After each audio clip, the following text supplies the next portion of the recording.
The Fifth Seal, Rico, Hawaiian Style, by JD Benish.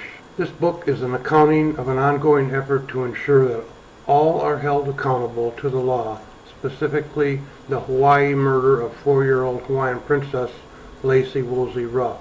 It's an incredible journey that actually began in 1993 with the murder of 7-year-old Tracy Neef in Boulder, Colorado. Decades later, I was contacted by 2 Oregon women who had information that indicated there was a second culprit in the murder of Lacey Woolsey Ruff. I knew this man and actually interviewed him in 1993. He was a person of interest in the murder of 7-year-old Tracy Neef.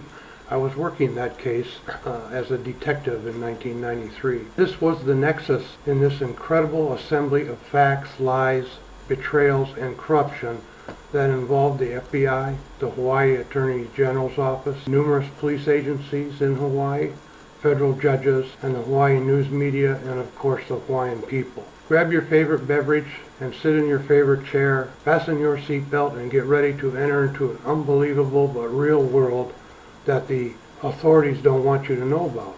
In fact, the largest book distributor on the planet, Ingram Content, who I had done business with for over 10 years, put an administrative hold on this book and would not print it. They gave no reason, just locked me out of my Ingram account.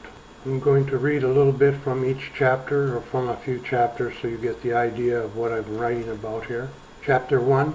It was the 1984 murder of 7-year-old Tracy Neef that began a series of events that occurred before, during, and many, many years after her death. Tracy had been softly crying for closure from her grave, but not until 15 years later in 1993 was anyone even listening or even paying attention. But her cries were recognized and enjoined by a family in Hawaii, many miles away, who could hear her faint voice. Tracy Neef's anguish was joined by the voice of 4-year-old Hawaiian princess who slept and dreamt in her own small grave on the island of Kauai. As time progressed, these two small voices became profound and easier to hear. Their individual injustices were hidden away for years and then began to rise up like air bubbles that rise from ocean darkness to the light of the surface. And when their journey is complete, they are free and escape from the sea and disappear. But like an air bubble in the ocean, one injustice begets many others. And for each injustice, there are voices that cry out for a moment, an explanation for the loss of loved ones or the loss of family and possessions. And also, as these bubbles rise to the surface, they gain velocity, and the trailing bubbles, if followed, go back down deep to their source and reveal the causes as to why they were trapped in the darkness for so long. There is no escape for those responsible. There is a person who had seen them. In 1993, in a small cinder block police interview room in Thornton, Colorado, 2 men sat facing each other. One was a young man in shorts, flip-flop sandals, and a flowered button-up shirt. The other was a 50-ish cop. He was tired, a tired cop who looked into the eyes of others at the same table many times before. He was near retirement, but there still lived a spark within his bosom, the same spark that inspired him to his profession in the first place. His spark of challenge and justice was no longer rough around the edges. It was subservient to other forces, such as wisdom and experience. It was subservient to professionalism, but his spark was a tired spark. The interview was routine. The young man at the table was not a suspect, but was considered a possible witness. The cop wanted to know what the young man knew about the murder of Tracy Neef. The gravity and importance of this interview was not evident to the cop in 1993, but the young man, wise beyond his years, knew very well that this interview could condemn him. He was a seasoned sociopath with an expertise in deception. Only he knew what his capabilities were. This day the young man's stakes were very high. This day he thought he had prevailed. The cop was there to talk about a murder of a child. The young man was there also to talk about the murder of a young child. Together, it was 2 murders, not 1. The cop had a little advantage. He knew there had been 2 murders. The young man made a misguided assumption that there was only 1 murder of interest, the murder of Lacey Ruff in Hawaii, and this incorrect assumption would cause him to unwittingly say things that would incriminate him. It was beyond a coincidence that had brought us together that day, the young man and I, in July of 1993. He was there at my request. The young man's younger brother had been arrested in Hawaii for the murder of 4-year-old Hawaiian princess just weeks earlier. I was investigating the murder of 7-year-old little girl killed in 1984. I wanted to know if this young man's brother might have something to do with this cold case murder. I knew that the young man across the table from me was the older brother of the boy in jail in Hawaii. I knew that both brothers lived just blocks away from the murder in Colorado. My questions to the young man were centered and provoked by this 1984 murder. The young man, however, only wanted to talk about the murder in Hawaii and how his brother had confessed his guilt to him, and that it was he that turned his brother in to the police because it was the right thing to do. Although the murder in Hawaii was not my case, I listened and took notes as the young man spoke and professed his innocence and exemplified the guilt of his brother for the murder in Hawaii. When given the opportunity, I asked about the murder of 7-year-old Colorado girl, but the young man brushed it off, claiming no knowledge of anything about it, and that his brother was somehow incapable of committing the Colorado murder. This was probably the only truthful thing he had to say that day. It was also very short-sighted by me. I should have continued to allow him to direct the topic of discussion. Seemingly unimportant or irrelevant critical facts about the murder in Hawaii were revealed to me that day in Thornton, Colorado, thousands of miles away from Hawaii. This information was received, preserved during this interview, but not considered important because the interview was not about the death of Princess in Hawaii. It was about Lacey Ruff.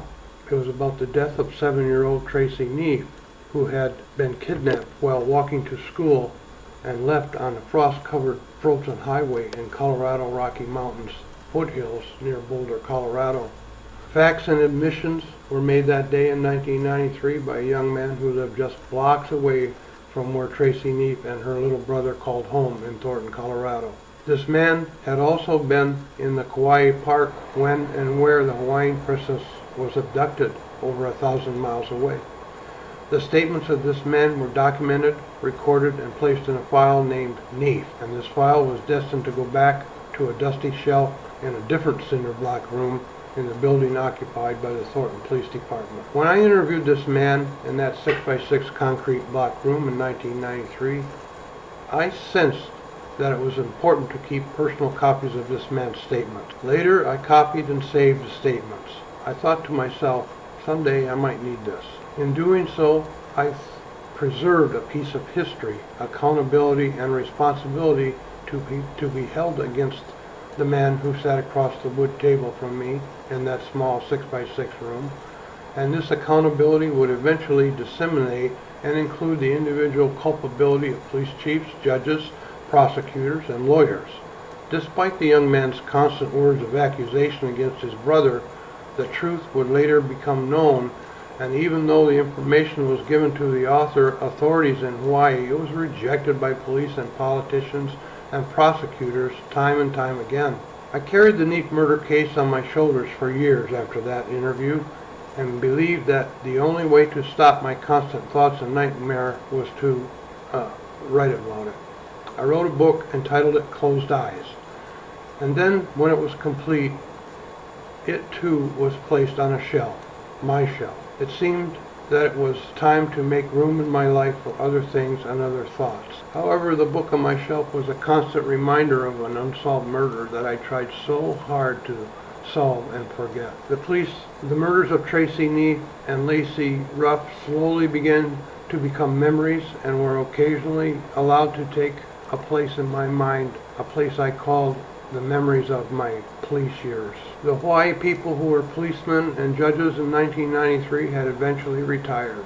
The mothers of the two dead children had distanced themselves from the deceased children's respective fathers. Both fathers were in and out of jail, and the young brother of Tracy Neef himself went to prison for murder. He was only 5 when his sister was murdered, but even at that age, his life as he knew it with his sister Tracy and the happiness he had with her was suddenly gone. He would never recover. Neither family of these 2 little girls would recover. Todd Shonlow had seen to it that his brother Aaron was held responsible for the murder of Lacey Woolsey Ruff and was sentenced to life in prison. It was his word alone that sealed Aaron's fate. This is taken from chapter 6. It's a few paragraphs about when the body of Lacey Ruff was found in the ocean. "Let's look over there," he told Timmy. The surfer explained that he had been surfing and diving in the Anini area for years and knew the currents and the winds, and that it was dangerous where he suggested they look. "Sharks hang out in those crevices," he said. "That's where most of the rich sea life lives. He put her in near here, the current would have carried her north. That's where she will be, right over there." He pointed to where there were two deep crevices that extended perpendicular to and crossed the beach and reached out to the edge of the reef and into the deep waters of the Pacific. "I know," he told Timmy, "because I have snorkeled and surfed here for years. The current is always present, and it's always moving from south to north. There are sharks over there. We will need to use the buddy system. We will take turns. First I'll dive and you watch for sharks, then you go down and I'll watch." "Do you dive deep water?" he asked Timmy. 20 feet's about my limit," Timmy told him.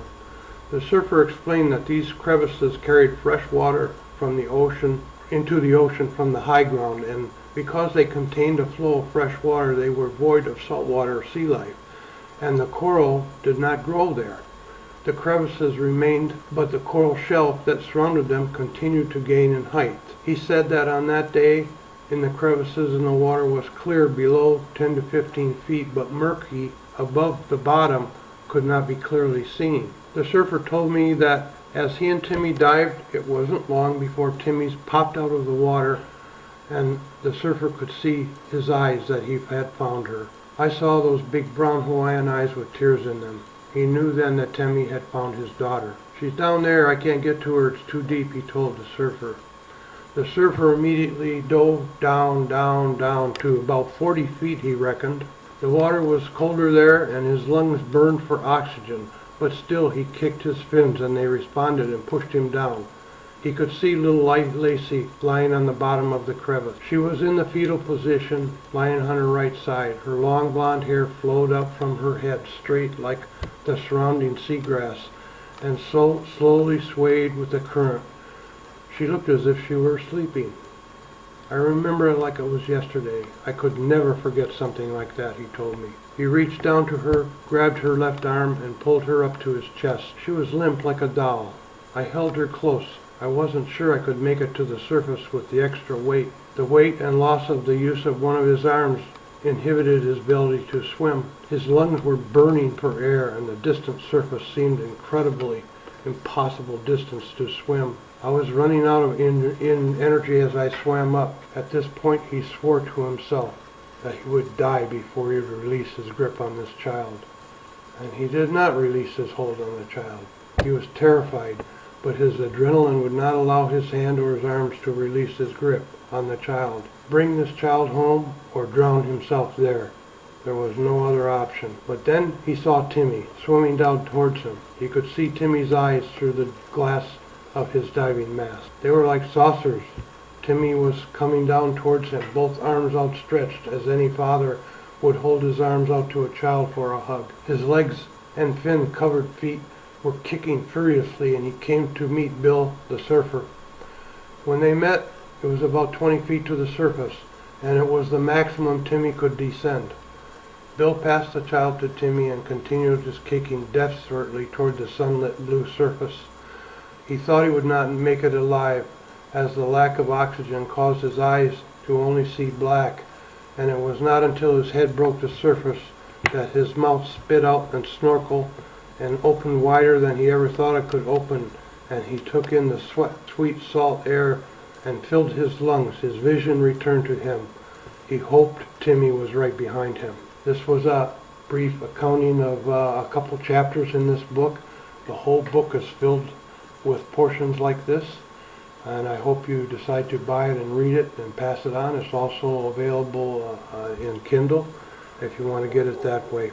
Thanks so much for your time.